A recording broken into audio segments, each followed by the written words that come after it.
Welcome students in the organic chemistry lecture series. Today in this video we are going to study about the free radical addition of alkenes, and which is popularly known as anti-Markovnikov addition, or it is also called as a peroxide effect. It is also called as a peroxide effect. So before watching this video, if you have not watched the previous video regarding the electrophilic addition of alkene, that is Markovnikov addition, then first of all do watch that video and then later do watch this video to understand the better concept. Okay, so we'll see what is this free radical addition reaction or this anti-Markovnikov addition now in detail. Okay, now there were two scientists. The name of that scientist was uh, Krush uh, and Mayo. So these were two scientists who have worked on this reaction. So what they do the same reaction which we have seen for the Markovnikov addition, that is addition of HBr to unsymmetrical alkene.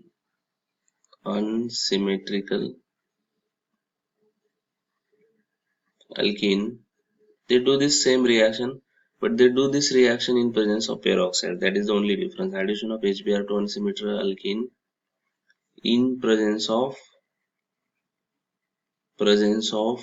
peroxide. Okay, but they found a different result. Okay, they found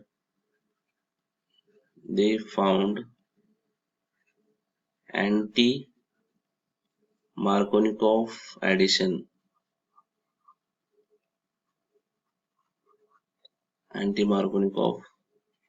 addition. So this effect is called as a peroxide effect. Now I will take the example so that you will understand. Now we know the famous example which we have seen in the last video also, that is you take the propene, which is unsymmetrical alkene, CH3 CH double bond CH2. Okay, this is the propene and which is unsymmetrical, you know. Now if we treat this propene with HBr in presence of peroxide, then we'll get a different product. Then we'll get CH3 CH2 CH2 Br, this as a major product, or we can say this as a anti-Markovnikov's product. Okay, now this effect is known as a peroxide effect. This is known as a peroxide effect because this is happening due to the addition of peroxide to this reaction. Otherwise this product will be major product, CH3 CH Br CH3. This would have been a major product as per the Markovnikov rule. But here if we use a peroxide along with HBr, then always the major product is this anti-Markovnikov rule, or we can say product. This is a major product here. Now this can be explained with the help of a mechanism that we will see. Just before going to see the mechanism, just remember that you know Markovnikov addition reaction that was carried out by the scientist Markovnikov. The same reaction was carried out by the two scientists Krush and Mayo. But what difference they have done? They have just added the HBr to unsymmetrical alkene in presence of peroxide, and they got a different result. They found a different result, and the result was exactly opposite what that was for Markovnikov addition. Here you will find that this product is a major product, so it is against Markovnikov rule, so we can call it as a anti-Markovnikov addition. Now why this is so, that will be seen by studying the mechanism. So we will see the mechanism now. Okay, now we'll see the mechanism of this anti-Markovnikov addition or peroxide effect. The most important thing is that The mechanism is a free radical mechanism. Free radical mechanism. And you know, in free radical mechanism, radicals are important. So that's why it is very uh, important that mechanism will have a three step. Now, if you see any free radical mechanism, then you will find there three steps. The first step is initiation step. Initiation step. Now, what happen in the initiation step? The peroxide which is used, for example, if we use a benzoyl peroxide, then the structure of this benzoyl peroxide is like this: C6H5, CO, O, CO, C6H5. So if we heat this peroxide, benzoyl peroxide, I will write here, benzoyl peroxide. So if we heat this peroxide, then we will get a two free radicals like this. That means this bond will break down. Here is one of the oxygen is there again. Okay, so this bond will break down. What is peroxide? Peroxide means there are this linkage. There is this linkage which is called as a peroxide. If we take a simple hydrogen peroxide, then the structure is like this. So here in benzoyl peroxide, what we have done? We have taken the pH and CO group here. So this bond is going to break here symmetrically to form these two free radicals, 2 C6H5 C double bond O. Now this oxygen carry a free radical, so we get this free radical, and again further this bond breaks down and we get 2 C6H5, that means phenyl radicals or benzene radical we can say, plus with the elimination of two CO2 molecules. So this CO2 molecule is eliminated. So this is the radical which is formed in the first step. Now the radical which is formed in the first step, what it does, it abstracts the proton from the HBr. See here, C6H5 radical.